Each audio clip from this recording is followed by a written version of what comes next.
Last class we left with this question था कि bullets, three similar bullets, हर एक का मास m है, हर एक का मास m है और उनको फायर किया गया यहाँ से सेम वेलोसिटी u0 में। पहला गया चिपक गया, दूसरा पार हो गया, तीसरा टकरा के वापस आया। किसका चेंज इन मोमेंटम का मैग्नीट्यूड सबसे ज़्यादा है? अब ये रुक गया तो इसका फाइनल वेलोसिटी हो गया 0। इसका फाइनल वेलोसिटी को v2 मानो, कुछ तो होगा। इसका फाइनल वेलोसिटी को v3 मानो, हो गया। चलिए अब ये सारे जो बुलेट्स है इनके लिए हमें देखना है चेंज इन मोमेंटम क्या होगा। पहला बुलेट के लिए, दूसरे के लिए, तीसरे के लिए, सबके लिए सोचना है। Delta T for which bullet is maximum, ये हमें पता करना है। For the first bullet delta P1 निकालने का तरीका क्या है? Final momentum minus initial momentum. Final momentum क्या है? फाइनल मोमेंटम तो 0 है क्योंकि रुक गया है, minus initial momentum. Suppose we take this direction as positive direction, this direction is negative direction, तो हम कहेंगे इट इज माइनस mv0। इसका मैग्नीट्यूड क्या हो गया? Only mv0, because magnitude of a vector is always positive. अच्छा, delta P2 is equal to final momentum क्या है? mv1, पॉजिटिव लेंगे क्योंकि इधर को है, माइनस mv0 का मैग्नीट्यूड क्या हो जाएगा? ऑब्वियसली mv1 छोटा है, mv2 होगा ना, mv2 है, सॉरी ये mv2 है, ये mv2 है, तो हम कहेंगे mv2, v2 बड़ा है कि v0 बड़ा है? v0 बड़ा है। This quantity will be negative, नहीं? तो आप क्या कहोगे? इसका मैग्नीट्यूड लिखेंगे तो क्या लिखेंगे? mv0 minus v2। क्यों ऐसे उल्टा कर दिया? क्योंकि पॉजिटिव वैल्यू लिखना है। तीसरा है delta P3, final momentum mv3, क्या mv3 लिखेंगे? नहीं, माइनस, नहीं। और अगर हम वेक्टर साइन दे रहे हैं तो फिर ये माइनस साइन क्यों देंगे? वेक्टर साइन को मारोगे, वेक्टर साइन को मारोगे, हम तो माइनस साइन प्लस साइन को इसी हिसाब से ले रहे हैं। आप कहेंगे ये mv3 minus initial momentum mv1 और mv0, इसका मैग्नीट्यूड क्या हो जाएगा? mv0 plus v3। कौन सा केस में सबसे ज्यादा हुआ? Third case, maximum in the third case. जब टकरा के वापस आएगा तो सबसे ज्यादा होगा, है कि नहीं? ओके, लिखना चाहे तो आप लिख सकते हो। और आज हम लोग न्यूटन सेकेंड लॉ को खत्म करेंगे, कोशिश करेंगे तो हो जाए तो न्यूटन थर्ड लॉ भी स्टार्ट कर पाएंगे, ठीक है? चलिए देखते हैं। न्यूटन सेकेंड लॉ में हम देख चुके हैं कि force is rate of change in momentum, and whenever an external force acts on a body, the body undergo change in momentum in the direction of impressed force. ये सब चीजें हम लोग देख चुके हैं। Today we shall see two important points, that is force versus time diagram.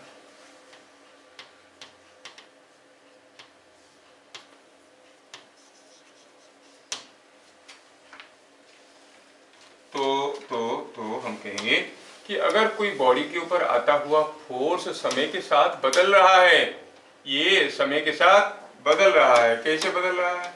Suppose I से the force is changing like this, ठीक? कोई फोर्स जो बॉडी के ऊपर आ रहा है वो बदल रहा है, कैसे बदल रहा है? Suppose it is changing like this, this is the force and this is the time. अलग अलग समय में अलग अलग फोर्स है। If a constant force acts on a body for some time t, the change in momentum is force into time. But here the force is changing. How to know? अगर हम कहेंगे वो बॉडी के ऊपर आता हुआ force F1 था, कब? at t equal to t1। F1 था कब? at t equal to t1। और वो बॉडी के ऊपर आता हुआ फोर्स कुछ F2 था at t equal to t2। अलग अलग समय में अलग अलग फोर्स था, फोर्स बदल रहा था। हमें पूछा गया बताओ what is the change in momentum, what is the change in momentum in the interval t1 to t2। ये इंटरवल में चेंज इन मोमेंटम कितना होगा? फोर्स कांस्टेंट होता तो निकाल देते, फोर्स तो कांस्टेंट नहीं है। हम सोचेंगे कि अगर हम कोई एक छोटा सा टाइम इंटरवल की बात करें, a small time interval of delta T seconds, so small time interval of delta T seconds 0.001 second. ये 0.001 सेकेंड में कुछ चेंज इन मोमेंटम हुआ है। What does this thin strip area represent? ये एरिया क्या रिप्रेजेंट कर रहा है? Height is force, width is time, force into delta T, it is giving you impulse और ए स्मॉल चेंज इन मोमेंटम। क्या बात समझ में आ रहा है? तो ये छोटा सा एरिया अगर एक छोटा सा चेंज इन मोमेंटम दे रहा है, और ये पूरा का पूरा जो एरिया है that can be considered as a combination of number of thin strip areas. ऐसे बहुत सारे छोटे छोटे स्ट्रिप लेके उनका एरिया को जोड़ देंगे तो टोटल एरिया मिलेगा। So what the total area will represent the total change in momentum. तो आपको ये याद रखना है, यहाँ पर लॉजिक कोई पूछेगा नहीं, आपको याद ये रखना है in force versus time diagram the area under the diagram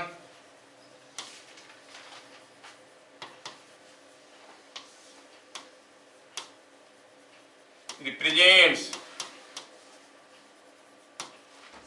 change in momentum।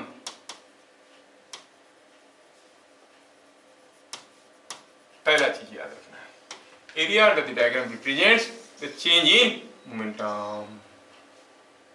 क्या बात समझ में आया? Is it understood?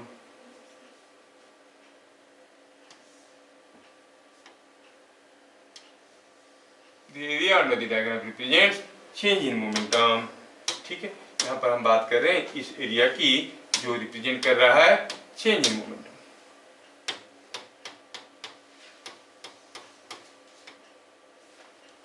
What is representing? Change in momentum।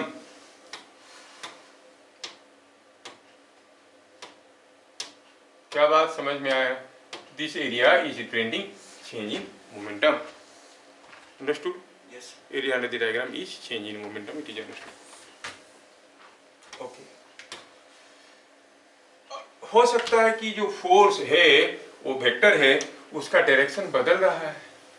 तो एक डायरेक्शन की फोर्स को अगर हम पॉजिटिव कहेंगे, उल्टे डायरेक्शन की फोर्स को नेगेटिव कहेंगे। ऐसा भी तो हो सकता है कि जो फोर्स आ रहा है किसी बॉडी के ऊपर वो दिखने में कुछ ऐसा है, मतलब फोर्स कभी पॉजिटिव है कभी नेगेटिव है, मतलब the direction is changing. So you get one positive area and other negative area. What does the positive area represent, what does the negative area represent? ठीक है, तो आप याद रखना कि जो पॉजिटिव एरिया है that gives you increase in momentum. Positive area है increase in area is change in momentum. Change तो पता नहीं चला ना इंक्रीज इन मोमेंटम की डिक्रीज इन मोमेंटम। तो अगर पॉजिटिव एरिया है तो हम कहेंगे increase in momentum, increase in momentum. और नेगेटिव एरिया आया आप कहोगे decrease in momentum. Is it understood? Yes, sir. तो अब अगर हमें कोई चेंज इन मोमेंटम पूछेगा और उसके बारे में कोई डिस्क्रिप्शन कहेगा, what are the important things we are going to से?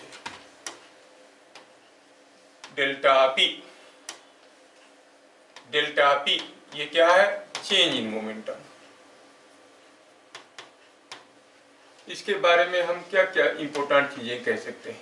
It is always the final momentum minus initial momentum. और ये जो डेल्टा पी है ये किस डायरेक्शन में होता है? ये किस डायरेक्शन में होता है? इन direction of external force. Change in momentum के बारे में कितनी सारी इंपॉर्टेंट चीज देखें। It is in the direction of external force given by final momentum minus initial momentum. ये इंडिपेंडेंट है किससे?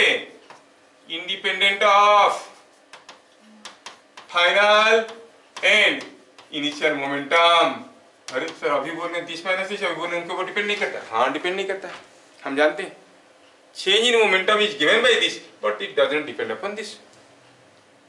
जैसे आप लोग थोड़ा थोड़ा चीज जानते होंगे कि कोई रेजिस्टेंस किसी एक वायर का अगर आर है, इसमें आई करंट जा रहा है, तो जो पोटेंशियल डिफरेंस है वो अगर वी है तो आप कहोगे V is equal to I R. थोड़ा बहुत ओम्स लॉ के बारे में पढ़े होगे। Now R is equal to V by I. By increasing V, will R increase or decrease? Increase. No. Though it is expressed in terms of V and I, it is independent of V and I. ज्यादा voltage होगा तो ज्यादा current का V बढ़ाओगे I बढ़ जाएगा, but ratio will remain a constant because this R is nothing but rho L by A. It depends upon the length, area and everything of the wire, nature of the wire. समझ में आ रहा ना? कहने का मतलब है कि change in momentum is expressed in terms of final momentum minus initial momentum, but then it is independent of initial and final values of momentum. Also, we have seen it is given by force into time. कब? When F is constant. F is constant. force अगर constant होगा तो हम force into time कह सकते हैं, नहीं? Also, it is given by area under F और 60 diagram. चेंज इन मोमेंटम निकालने का कितने सारे, उसके बारे में कितने सारे important points. Each point is very very important. 5 point बताया आपको. It is always in the direction of external force. It is given by final momentum minus initial momentum. It is independent of the initial and final values of momentum. It is given by the product of force and time. If the force is constant and it is area under the force versus time diagram. And if the force is not constant, how to find? Therefore you have to go for integration, जो तुम लोगों को मालूम नहीं है, calculus पढ़ने के बाद पता चलेगा. ठीक है, ये सारी चीज समझ में आया? अच्छा, तो let me see some questions.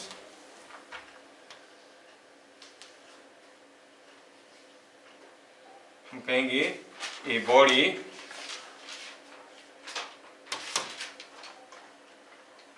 goes like this, the force acting on a body changes like this. क्या दिया है? दिया है कि कोई बॉडी के ऊपर आता हुआ फोर्स, ये है फोर्स इन न्यूटन, ये T इन सेकेंड्स.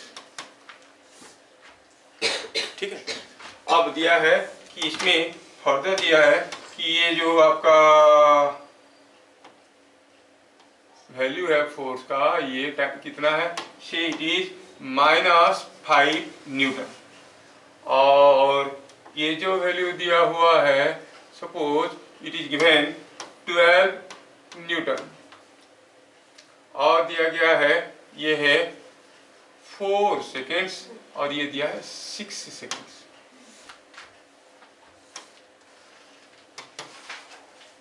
क्वेश्चन क्या है?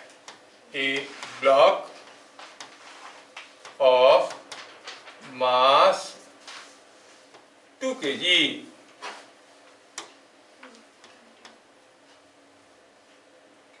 starts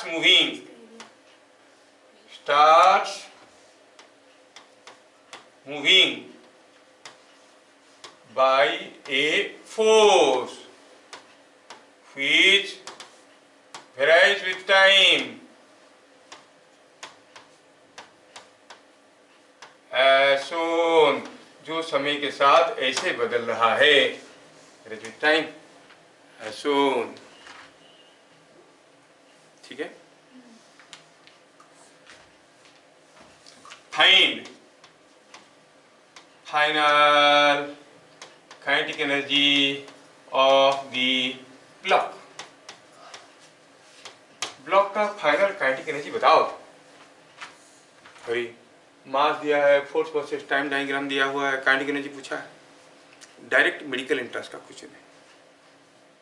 I can show you this question here. Previous year question है. पहले अगर हम किसी तरह से वो काइनेटिक एनर्जी जानने के लिए हमें क्या क्या चीज चाहिए बताओ? मास एंड वेलोसिटी और मोमेंटम एंड मास. नहीं, अगर हमें फाइनल मोमेंटम मिल जाएगा तो काइनेटिक एनर्जी बता देंगे, क्योंकि मास मालूम है. अच्छा, फाइनल मोमेंटम. इनिशियल मोमेंटम क्या था? Start from rest, starts moving, मतलब इनिशियल मोमेंटम 0 है. चेंज इन मोमेंटम क्या होता है? Final momentum minus initial momentum. Initial momentum 0 है, मतलब change in momentum is final momentum. अगर हम चेंज इन मोमेंटम निकाल देंगे, फाइनल मोमेंटम मिल जाएगा. फाइनल मोमेंटम निकाल देंगे, काइनेटिक एनर्जी मिल जाएगा, है कि नहीं? तो will go like that. Solution में ऐसे लिखेंगे. सॉल्यूशन में क्या लिखेंगे? चेंज इन मोमेंटम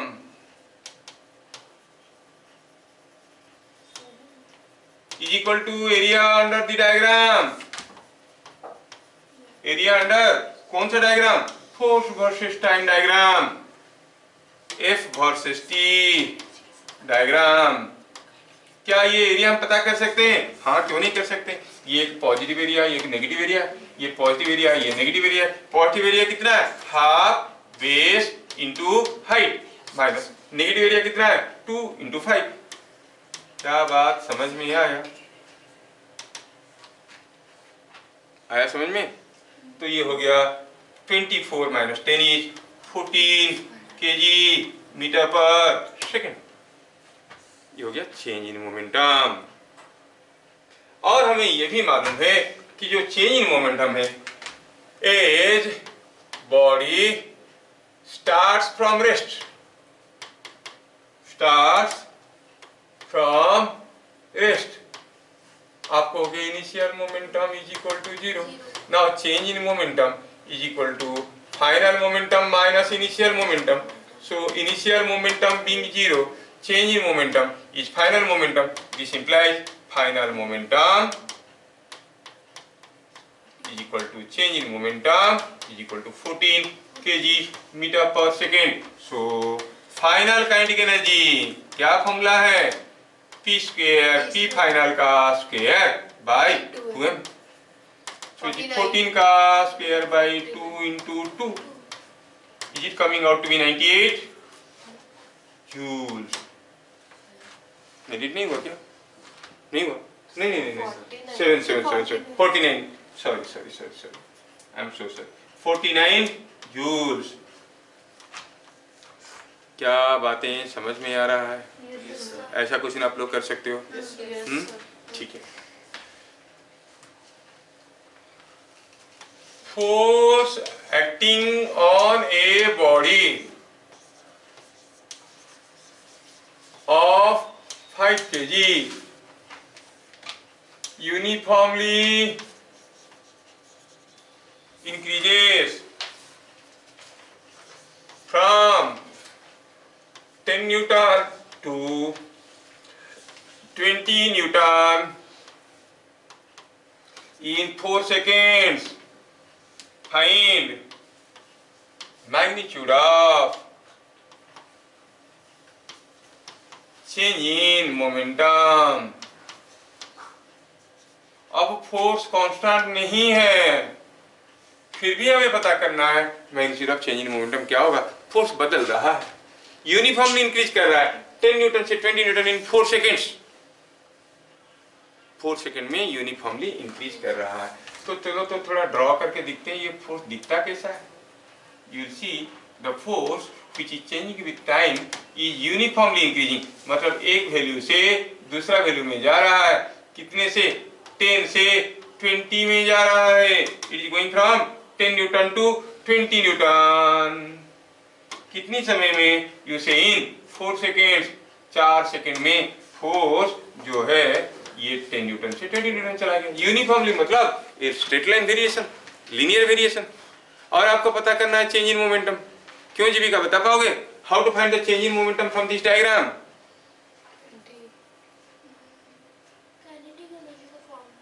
हमें चेंज इन मोमेंटम चाहिए from this diagram in a force versus time diagram. How we find the change in momentum?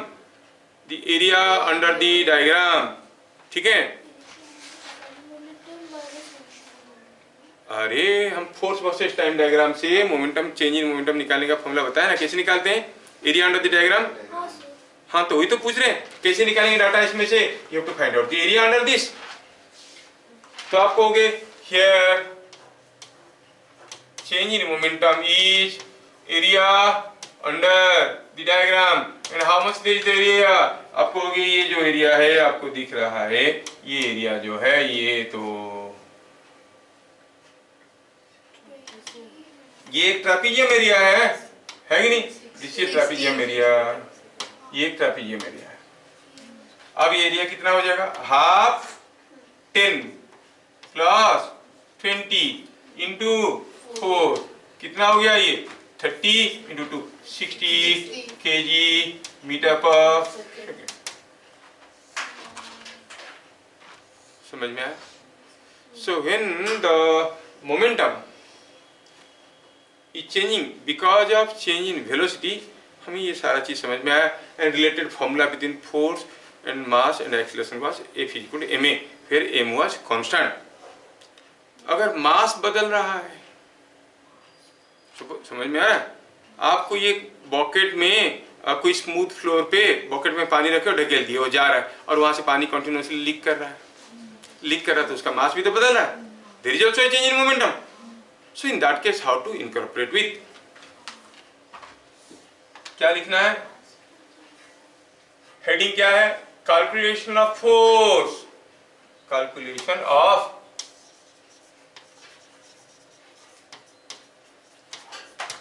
force when change in momentum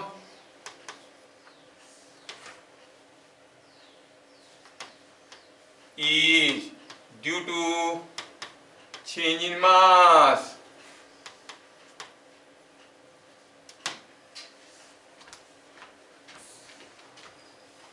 समझ में आए? तो मास अगर कांस्टेंट है, हम जानते हैं कि फोर्स का तो न्यूटन जी महाराज ने बताया, it is change in momentum by time. और अगर मास कांस्टेंट है mv2 minus v1 by delta t which was ma because m was constant। Suppose mass बदल रहा है, पहले जो मास था बाद में वो मास नहीं है, मास भी बदल गया। Can you take mass common? You can take. How to incorporate with? तो change in mass with velocity being constant। ध्यान से देखना, ये बहुत ही एक टिपिकल इंपॉर्टेंट वैरायटी है जो स्कूल लेवल में नहीं करवाते और हायर इंटरेस्ट में आता है। ठीक है, हमें मालूम है कि जो फोर्स है by Newton's law it is change in momentum by time, ये हमें मालूम है। Let P2 is m2 into v, P1 is m1 into v, मतलब v being constant, velocity being constant, the mass is changing। तो क्या करेंगे हम इसमें? हम कहेंगे it is P2 minus P1 by time, that is equal to, it is v goes common, m2 minus m1 by delta t, जिसको हम चाहे तो लिख सकते हैं v delta m by delta t, change in mass by change in time. बात समझ में? कब? तब जब वेलोसिटी कांस्टेंट है, मास बदल रहा है। तो अब हमारे पास नया फॉर्मूला निकल के आया 10 10 10। We found force is coming out to be v delta m by delta t। अब सोचो तो delta m is change in mass. हो सकता है कि मास बढ़ रहा है कोई बॉडी का, मैं कोई बड़ा सा मैग्नेट को किसी एक रफ फ्लोर पे फेंक दिया और जब वो आगे जाने लगा उसके साथ दूसरे आयरन पार्टिकल्स चिपकने लगे, मास बढ़ रहा है कि नहीं? और दूसरे केस में कोई टम्बलर में कोई बकेट में पानी ले लिए और उसको फेंक दिए, पानी वहां से लीक कर रहा है, तो उसमें मास घट गया। जो भी हो, delta m stands for m2 minus m1। अगर मास बढ़ रहा है तो delta m will be positive, क्योंकि m2 बड़ा है m1 से, और अगर मास घट रहा है तो delta m will be negative. तो कहने का मतलब ये पॉजिटिव हो सकता है, ये नेगेटिव हो सकता है। अगर ये पॉजिटिव हुआ, F is in the direction of v, negative हुआ तो it is opposite to v। बात समझ में आ रहा है ना? तो अभी खैर डायरेक्शन के ऊपर बहुत ज्यादा नहीं जाएंगे, आपको कंफ्यूजन लगेगा। कहने का मतलब if mass is increasing the force is in the direction of v, mass is decreasing force is in the opposite direction of v। ये क्या है? The force required to move the mass with some momentum जो दिया गया है v velocity में। खैर हम देखेंगे कि यहाँ पर ये जो v dm by dt है, इसमें जो delta m by delta t क्या है? It is rate of change in mass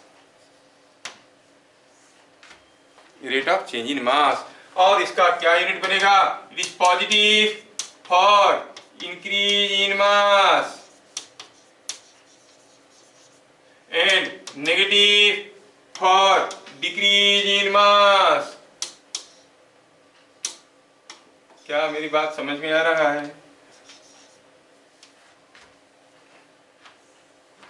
is it understood?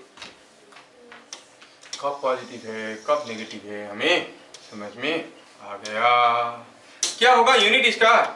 KG पर सेकेंड। समझ में आ रहा है? हाँ,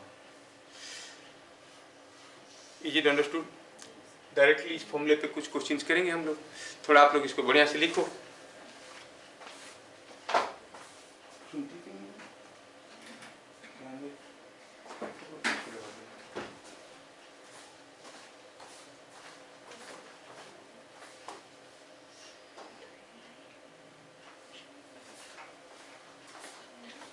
Now we shall see direct questions on this. ध्यान लगा के सुनो। फोर्स क्या हुआ? The force is V delta m by delta t. We talk about magnitude V delta m by delta t. चलिए, here is a Deepawali rocket जलाते हो ना आप लोग, जिसको आपने हॉरिजॉन्टली माउंट किया ताकि यहाँ पर आग लगाएंगे, फ्र करेगा तो भागेगा, है ना। मान लो कि इस रॉकेट का मास है समथिंग लाइक 200 ग्राम, और जैसे मैंने आग लगाया पता चला इसमें से फुर फुर फुर करके गैस निकलने लगा। तो कुछ जल के निकल रहा है पीछे से, है नहीं? किसी के भी पीछे आग लगा तो वो भागेगा कि नहीं? क्यों जीविका? नहीं भागो? अरे क्या बात है? पीछे आग लगाने से नहीं, रॉकेट के पीछे। किसी के भी पीछे आग लगा तो वो भागेगा नहीं? उनके पीछे आग लगा तो भागेगा तो जोर से, नहीं? हाँ, तो आग लगा दी, भागने लगा। क्या दिया है? दिया है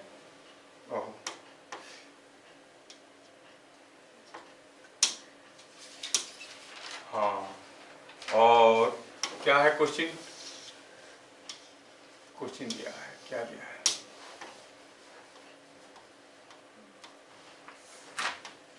ए Diwali rocket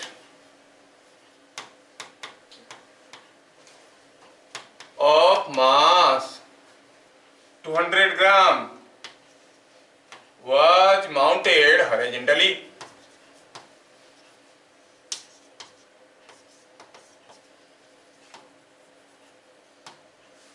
when fired it exhausts gas at a rate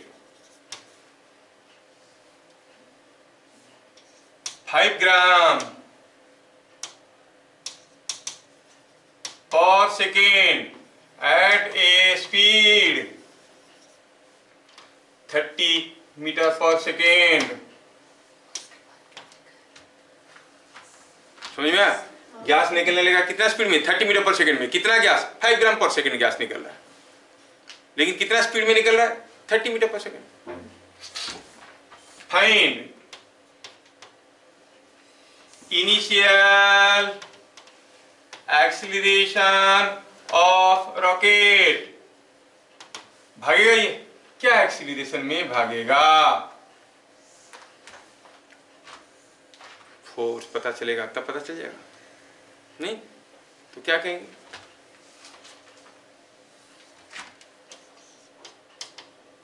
चलिए, जो हम फोर्स निकालेंगे, वो जो गैस है वो गैस निकल रहा है बाहर, गैस रेस्ट में था, अब चलने लगा तो गैस का चेंज इन मोमेंटम हुआ है। क्यों चेंज इन मोमेंटम हुआ? पक्का रॉकेट गैस के ऊपर कुछ फोर्स दिया होगा। एंड जो हम आगे पढ़ने वाले हैं कि for every reaction there is an equal and opposite reaction. अगर वो रॉकेट ने गैस के ऊपर कुछ फोर्स दिया तो गैस भी रॉकेट के ऊपर वही फोर्स दिया होगा। रॉकेट के ऊपर क्या फोर्स आ गया पता चल जाएगा। तो रॉकेट का force by mass is acceleration, है कि नहीं? तो हम कहेंगे रॉकेट का force by mass is acceleration. Rocket के ऊपर क्या फोर्स आएगा? You will say force on rocket, इसे में फोर्स ऑन दी गैस। तो मैं नहीं लिख रहा हूं उसको क्योंकि हम समझ गए होगा क्या? हाँ क्या होगा बेटा? 6 होगा क्या? 6 यूनिट बताओ metre per second square. Yes sir. देखता हूँ हो सके कि तुम सही आंसर बोल दो और हम खुश हो जाए। हम तो चाहते हैं कि हमारे बच्चे अच्छे आंसर बताए। Let me check. Force on rocket क्या हो जाएगा? देखो तो क्या यहाँ पर रॉकेट का मास कांस्टेंट है? नहीं है। तो क्या फॉर्मूला लगाएंगे? v dm/dt, है ना? तो आप बोलोगे सर v भी कांस्टेंट है क्या? v भी तो बदल रहा है ना। Initially just at the starting point v कुछ वैल्यू था, है कि नहीं? तो हम कहेंगे इट इज v dm/dt। और v कितना था? It is coming out at a rate of 30 metre per second. dm/dt कौन बताएगा फ्रॉम द क्वेश्चन? dm/dt का वैल्यू क्या है? dm/dt क्या है? Rate of change in mass.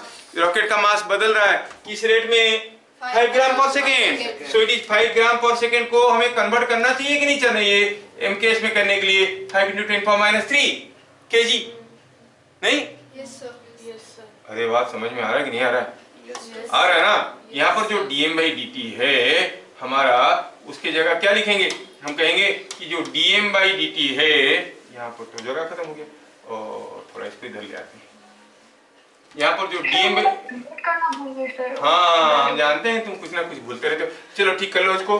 dm/dt is nothing but 5 ग्राम पर second, which is same as 5 × 10⁻³ kg पर second. तो ये सिंप्लीफाई हो गया 150 × 10⁻³ न्यूटन,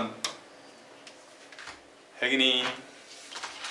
फिर पूछा है एक्सीलरेशन क्या हो जाएगा? Acceleration of rocket is equal to force by mass. Force कितना आया इसके ऊपर? फोर्स आया 150 × 10⁻³ 150 × 10⁻³ और मास क्या था रॉकेट का? Mass of the rocket was 200 gram, that is 200 × 10⁻³ kg। एक -3 दूसरे -3 को खा गया तो क्या बच गया? यहाँ पे मिल गया 150/20 is coming out to be 3/4 metre per second square. क्या बात समझ में आया? चलिए अगला क्वेश्चन। यहाँ पर कोई एक पाइप है, उस पाइप से पानी बाहर निकल रहा है, उसका एरिया दिया हुआ है A। कौन सा area? The cross sectional area is A। और यहां से कोई लिक्विड निकल रहा है जिसका स्पीड है v, और वो लिक्विड जो है वो लिक्विड का जो डेंसिटी है वो है say that liquid has got density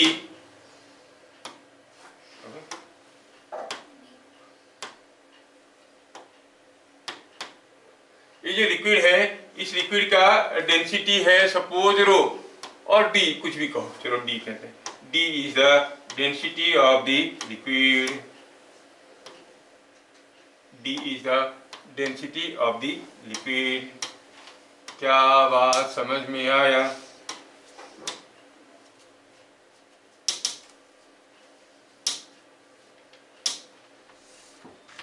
क्या आपके पास ये एक्सपीरियंस है कि जब हम किसी एक पाइप से पानी बाहर निकालते हैं, क्या आपके पास ये एक्सपीरियंस है कि जैसे आप ये पानी निकलने लगेगा पाइप पीछे की तरफ पुश हो जाएगा? कभी देखियो बाथरूम की टैप में कोई पाइप लगा है, जैसे टैप खोलोगे नीचे का जो पाइप था वो पीछे की तरफ पुश हो जाएगा।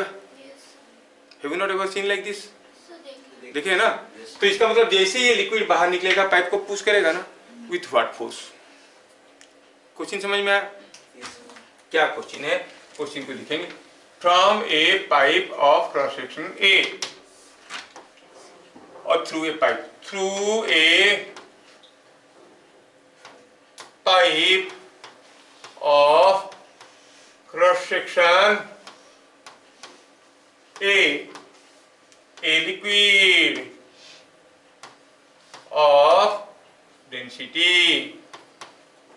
liquid of density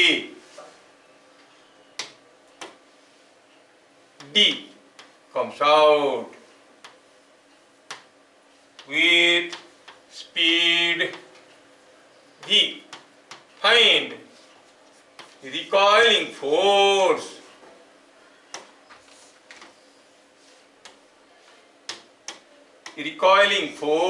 on the pipe, or find backward force on the pipe.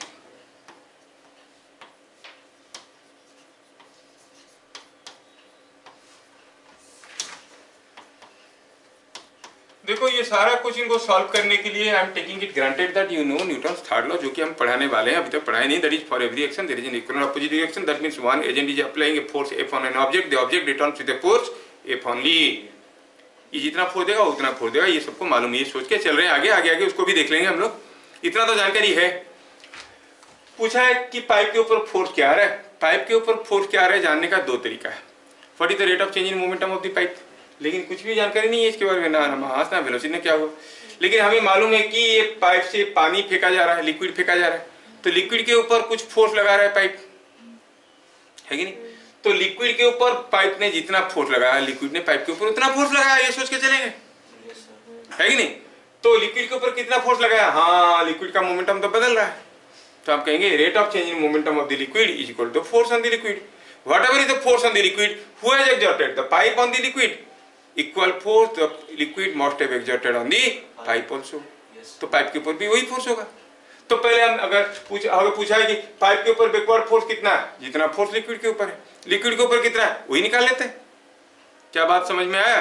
Liquid के ऊपर फोर्स कितना आएगा जानने की हमारे पास दो तरीके हैं। तो liquid is coming out with a constant velocity v, है कि नहीं। लेकिन जो लिक्विड निकल गया वो चले जा रहा है, चले जा रहा है, चले जा रहा है, कोई लिक्विड का मोमेंटम नहीं बदल रहा है क्या, कांस्टेंट स्पीड में जा रहा है तो। लेकिन mass of the liquid coming out is increasing.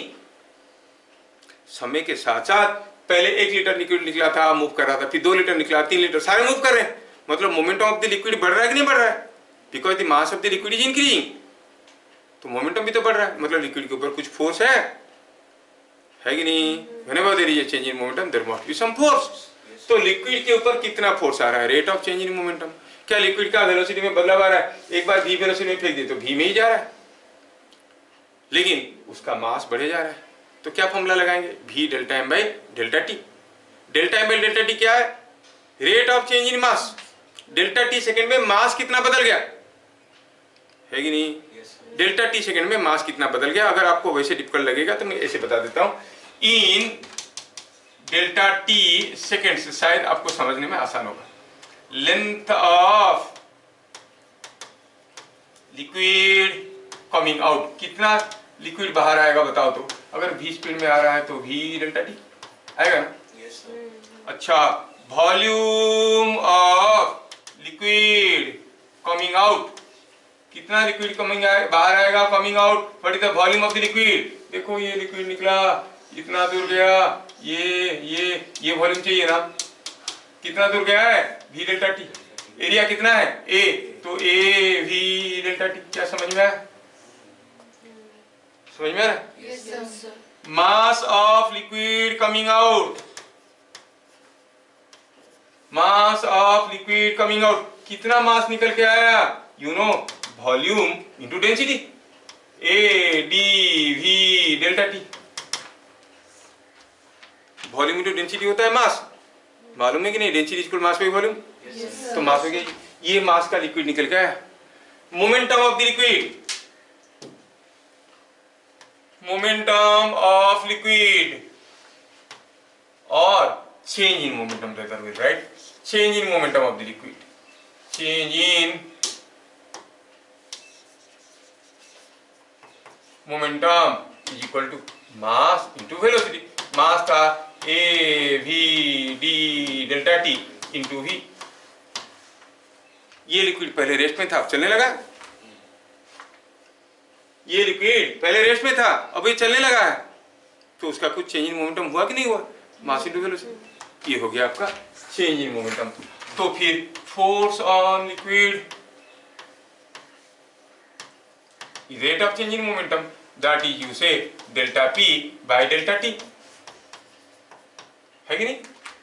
Delta p by delta t। देखो तो this divided by delta T करेंगे, डेल्टा टी कैंसिल हो जाएगा, क्या मिलेगा? A D V square, that is same as force on pipe, क्योंकि जो ऊपर वाला फोर्स है, ये फोर्स जो है पाइप ने लिक्विड के ऊपर दिया तो लिक्विड भी पाइप के ऊपर दिया, ये जितना फोर्स लगाएगा वो उतना ही फोर्स वापस देगा इसको, है कि नहीं? हाँ, तो force on pipe is coming A D V square. Formula रट्टा मारने से कुछ नहीं होने वाला है, समझने वाली चीज। तो क्या करना है आपको, निकालना है what is the change in momentum. यहाँ पर मास बदल रहा था, आप V D M by D T भी कर सकते थे, V D M by D T. देखो तो यहाँ पर चेंज इन मास कितना हुआ है डेल्टा टी सेकेंड में, ये delta M by delta T क्या होता है? A D V. D M by D T का वैल्यू क्या होता है? ये क्या है? चेंज इन मास ना, छोटा सा मास जो निकल के आया डेल्टा टी सेकेंड में, तो delta M by delta T क्या होता है? एडीवी।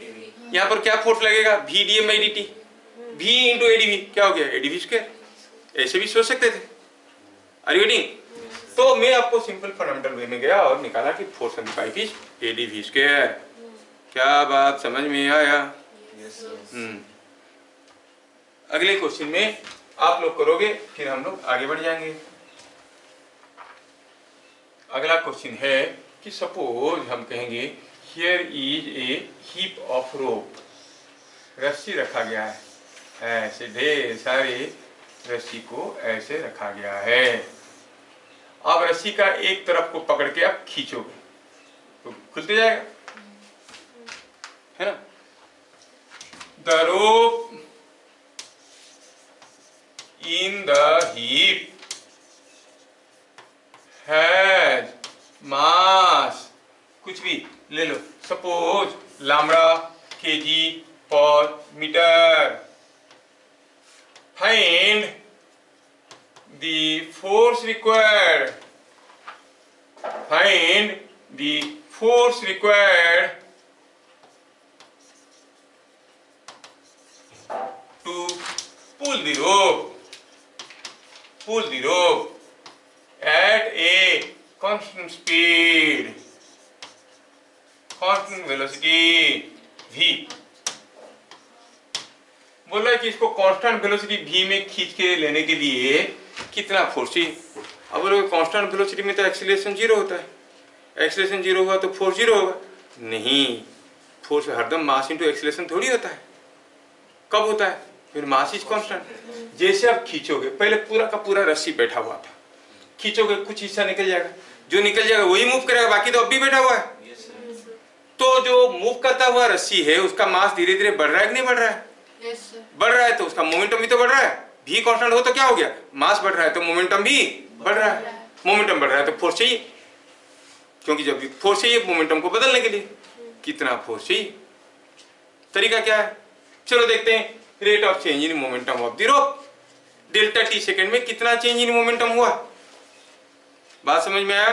तो कैसे करेंगे आप लोग? You fill in the blanks and do it in delta T seconds. Length of rope coming out, कितना रस्सी बाहर आया, कितने समय में? डेल्टा टी सेकेंड में, डेल्टा टी सेकेंड में।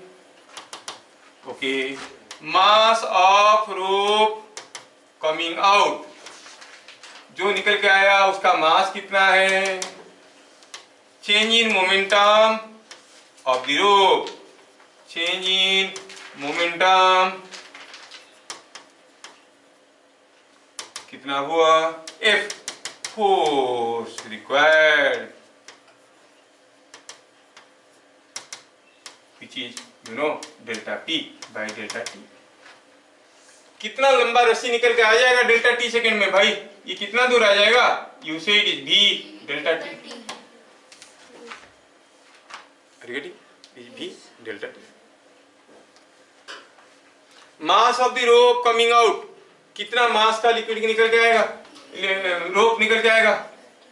अरे मास दिया हुआ है lambda kg meter, lambda kg per meter, मतलब 1 मीटर का मास कितना है? Lambda kg. ये कितना मीटर है? V delta t. तो कितना मास हो जाएगा? Lambda into v delta T. क्या बात समझ में आ रहा है? Yes, sir. ये जो मास निकल गया है उसका मोमेंटम बदल गया, पहले तो रेस्ट में था, अभी वो कितना स्पीड में जा रहा है, v में, तो उसका मोमेंटम में बदलाव आया। कितना चेंज इन मोमेंटम आया, lambda v square delta t, क्योंकि मास इनटू वेलोसिटी। आया समझ में? अगर ये हो गया change in momentum, then the force क्या चाहिए, delta p by delta t। Delta p by delta t करो तो क्या मिलेगा, lambda v square. The force required is lambda v square.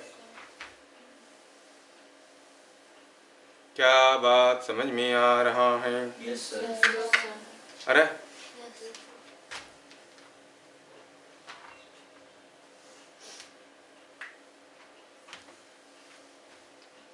अगला क्वेश्चन कर पाओगे? इसे क्वेश्चन समझ में आ रहा है कि ऊपर से जा रहा है? समझ आना ना। अगला question,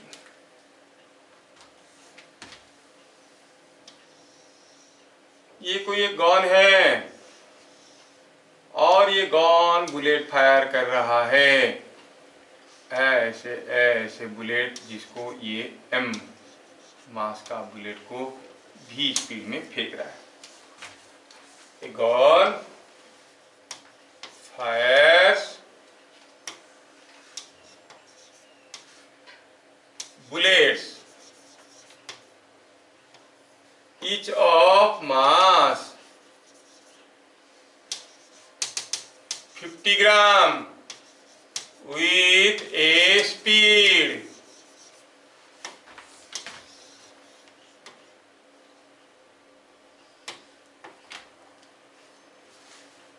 150 meter per second at a rate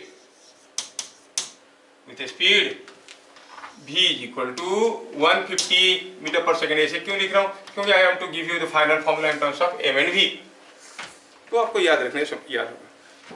at a rate n is equal to say 50 bullets per second। Find recoiling force on gun। कभी अगर आप मशीन गन नहीं चलाए होगे, पहली बार चलाओगे, ऐसे लगा के मारोगे, जितना जोर से आगे मारोगे उतने जोर से पीछे धक्का देता है। उसको चलाना उतना आसान नहीं है।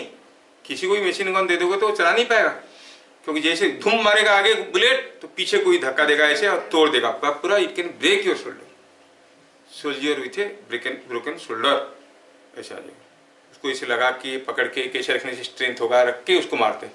खुला में ऐसे रख के, मान लो गन का आप ये पिछला ऐसा यहाँ पे खत्म हुआ, रख के गोली मार दी तो आएगा घूम करके ऐसे मारेगा कि तुम खुद ही मरे, पहले दुश्मन मरे ना मरे। समझ में आ रहा है? ये बड़ा डेंजरस होता है। खैर हम लोग बताना ये चाहते हैं यहाँ पर कि जब ये बुलेट यहाँ से फायर हो जाएगा, good good good good good good जा रहा है, तो गन के ऊपर पीछे की फोर्स आएगा कि नहीं आएगा? आएगा। What is the recoiling force? फिर से वही सोच है, फोर्स गन के ऊपर अगर आएगा तो कोई तो देगा तभी ना। सर मेरे को मारा, कौन मारा नहीं जानता, ऐसा हो सकता है क्या? कोई मारा तो कोई मारा होगा ना पक्का।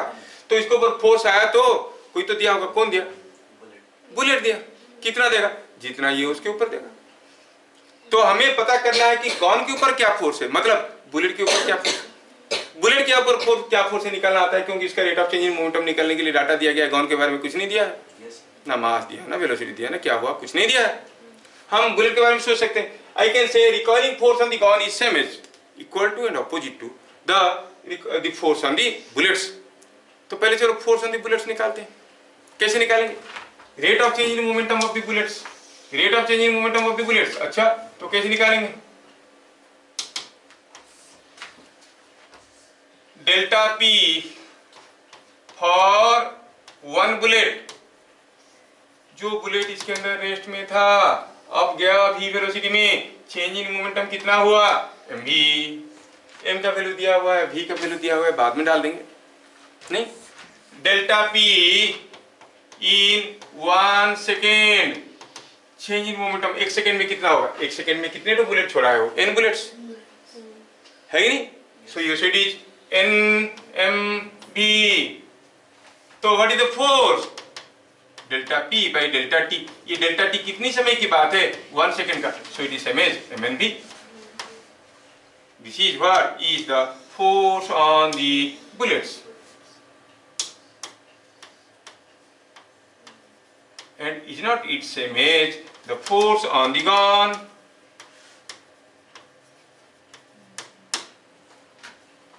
है कि नहीं? कितना है फोर्स? mnv। n दिया हुआ है, हाँ 50 ग्राम। n दिया हुआ है 50 बुलेट्स पर मिनट। अच्छा दोनों 50-50। अच्छा v is 150 metre per second. सब कुछ प्रॉपरली दिया हुआ है। ये ग्राम में दिया है, इसको केजी में कन्वर्ट करना है। तो force on the gun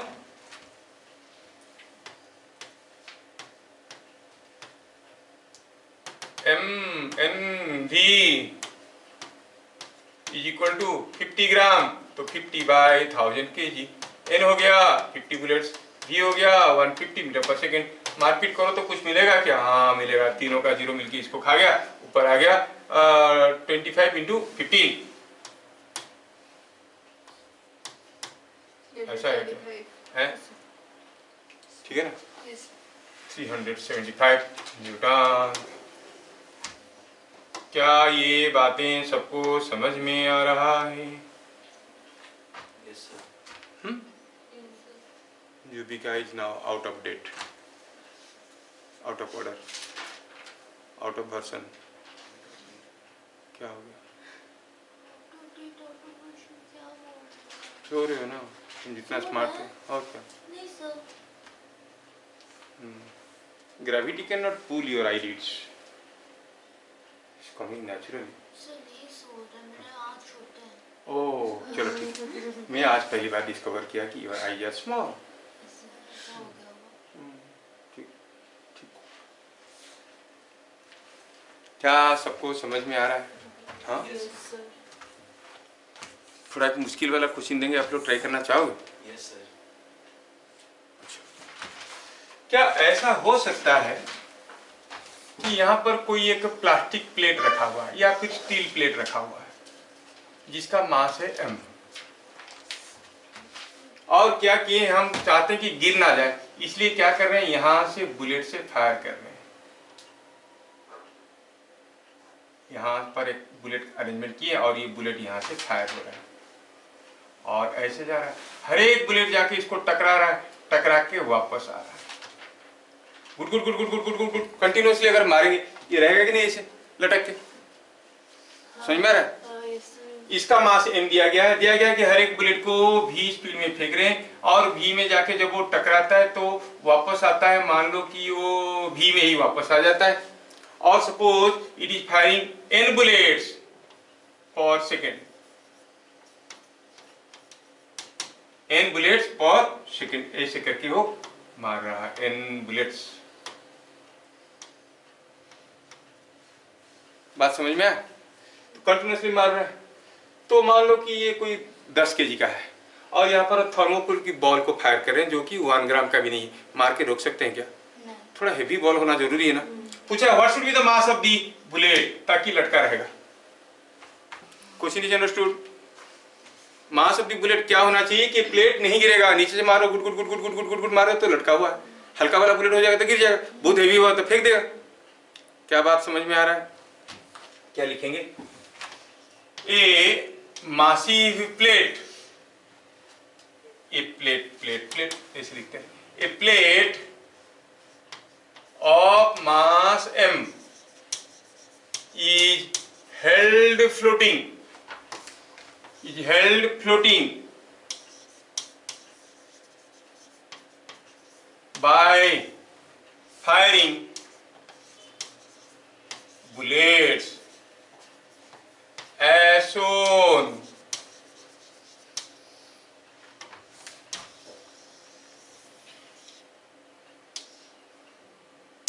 at a rate n bullets per second, n bullets per second।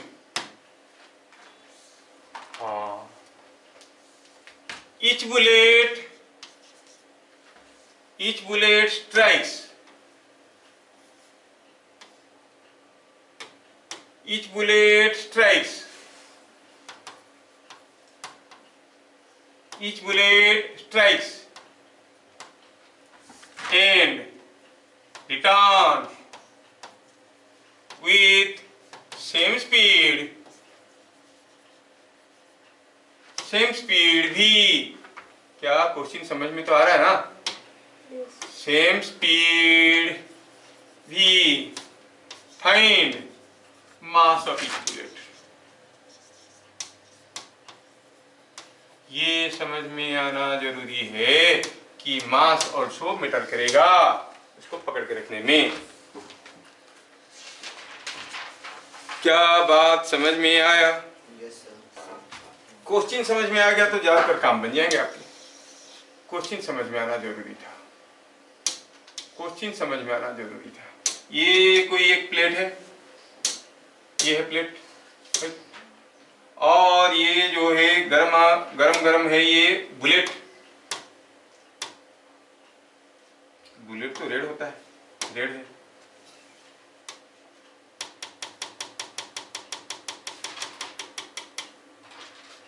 हाँ, गया बुलेट और यहां से आया बुलेट, वापस टकराने के बाद बुलेट वापस आ रहा है।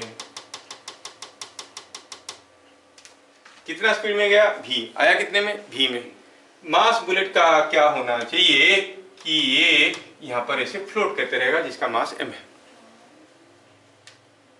तो ये क्यों फ्लोट करेगा भाई? इसका ग्रेविटी इसको खींच रहा है, गिर जाना चाहिए उसको। ग्रेविटी गिराने की कोशिश कर, रोक रहा है कौन? वो फोर्स जो वो दे रहा है। कौन दे रहा है? बुलेट। बुलेट इसको ऐसा फोर्स देगा तभी तो रुकेगा। बुलेट इसको ऐसा फोर्स दे रहा है, कैसे पता चला? हमें तो मालूम है बुलेट वही फोर्स देगा जो फोर्स ये इसके ऊपर देगा। पहले बताओ कि बुलेट का मोमेंटम, चेंज इन मोमेंटम किधर को हो रहा है? बुलेट के ऊपर फोर्स कैसे आ रहा होगा? नीचे की तरफ टकरा है, तो चेंज इन मोमेंटम नीचे की तरफ। तो बुलेट के चलते फोर्स इसके ऊपर, ऊपर की तरफ। तो जितना फोर्स बुलेट के ऊपर आ रहा है, कहां पे? यहाँ पे, उतना ही फोर्स बुलेट दे रहा होगा इसके ऊपर। And that force must be equal to mg। क्या बात समझ में आ रहा है? तो एट स्ट्राइकिंग पॉइंट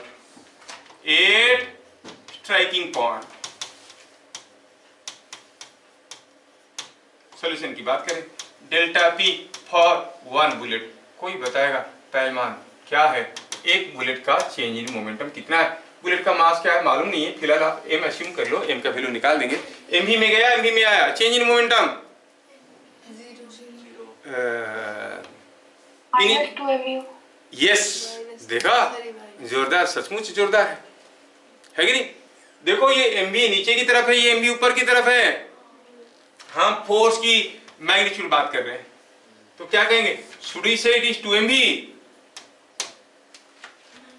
अरे फाइनल हो गया -mv, इनिशियल हो गया mv, final minus initial, -mv -2mv, magnitude करो तो 2mv। क्या बात समझ में आया? है, बढ़िया है। अच्छा, ये जो एक बुलेट का चेंज इन मोमेंटम इतना हुआ, delta P for n bullets. एक बुलेट का इतना चेंज इन मोमेंटम हो रहा है, n बुलेट का होगा 2mnv, क्योंकि n बुलेट्स फायर हुए। n बुलेट का चेंज इन मोमेंटम होने के लिए कितना समय लगा? Because it is firing n bullets पर सेकेंड। क्या बात समझ में आ रहा है? तो आप कहोगे change in bullet is this, so f force on bullets. दूसरे पेज में जाएंगे, force on bullets.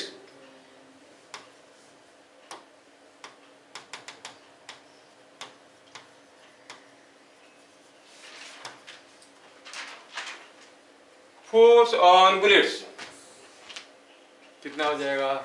Is equal to change in momentum of the bullets by the time. Change in momentum we have seen 2mnv। कितना time में हुआ? 1 second में। So it is same as 2mnv and is not it same as force on the plate? Yes, जो force bullet के ऊपर आया वही force plate के ऊपर आया। Is it understood?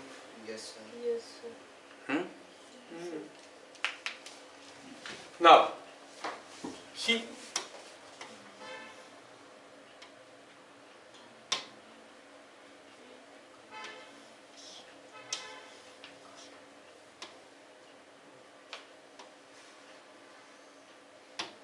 तो फॉर इक्विलिब्रियम ऑफ प्लेट, ये प्लेट नहीं गिरेगा। क्यों नहीं गिरेगा भाई? इसका ग्रेविटी तो इसको खींच रहा है और बुलेट्स इसके ऊपर फोड़ दे रहे हैं। F must be equal to mg. Force on the bullets is 2mnv must be equal to mg. ये कैपिटल M था, तो आपको स्मॉल m का वैल्यू क्या है? Capital mg by.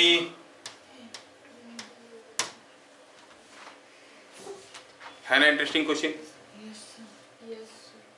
खूंखार और खतरनाक भी है कि नहीं? खूंखार और खतरनाक क्वेश्चन है। Is it understood?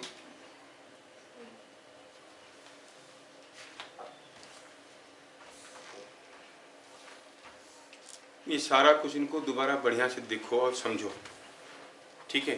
सारा क्वेश्चन को खुद करने की कोशिश करो, तभी जाके चीजें बनेगी, नहीं तो नहीं बनेगी। क्योंकि क्वेश्चन थोड़ा कड़कदार है। सबको देखो, सबके मुंह में ज्योति निकल गई।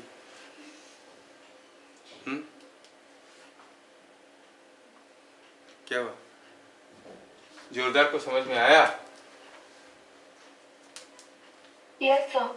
और जो दूसरा लड़का यहाँ पे बैठा हुआ है, नाम क्या है उसका? साई सार्थक द्विवेदी। द्विवेदी बाबू, यस सर। कुछ कुछ होता है कि कुछ नहीं होता है? हमारे क्लास में 3 किस्म की बच्चे होते हैं। एक होता है एसके होता, देखिए एसके होता, सब होता है, इससे सब कुछ होता है। और एक है केके होता, कुछ होता है। उनके सबसे छोटा भाई जो है उसका नाम है KN होता।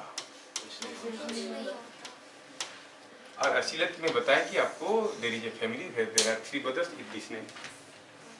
यहाँ कोई नाम में रहते सब कुछ होता है। नहीं, सब कुछ नाम वो नहीं है, ऐसा नाम है कि वो पढ़ता है एसके होता, केके होता और एक केन होता। पढ़ने में भी तीनों ऐसे ही। सबसे बड़े भाई मेरी उम्र के, बाकी दोनों, और जो तीसरा वाला है सबसे छोटा वो ही ऐसा ही है, नाम केन होता और उससे कुछ नहीं होता। समझ रहे हो? ये मैं एकदम जोक्स नहीं मारा, कोई ना डी ब्लॉक में रहते तो ऐसा है, समझ में आ रहा? तो आप डेजिग्नेशन ले लो, किसको क्या लेना है। एसके होता, केके होता, केन होता, टाइटल है उनका होता। ठीक है, क्या मालूम, मेरे को भी थोड़ा इसको देख के बीमारी आ रहा है, बिकॉज इट इज, ये बीमारी कभी कभार जो है ना, काफ़ी लोगों को हो जाता है। आप उनके पास बैठ के भी बीमार लगते हो, है कि नहीं? आज भी के पास बैठ के मेरे को थोड़ा थोड़ा बीमार लगने लगा है, क्योंकि वो खुद बीमार है और उसका बीमारी जम करके आ जाता है। अभी न्यूटन थर्ड लॉ वैसे भी स्टार्ट करेंगे भी तो we will not be able to finish, क्योंकि काफ़ी है। Next class we are finishing Newton laws. Next class कब है हम लोगों का? Friday we shall finish Newton loss.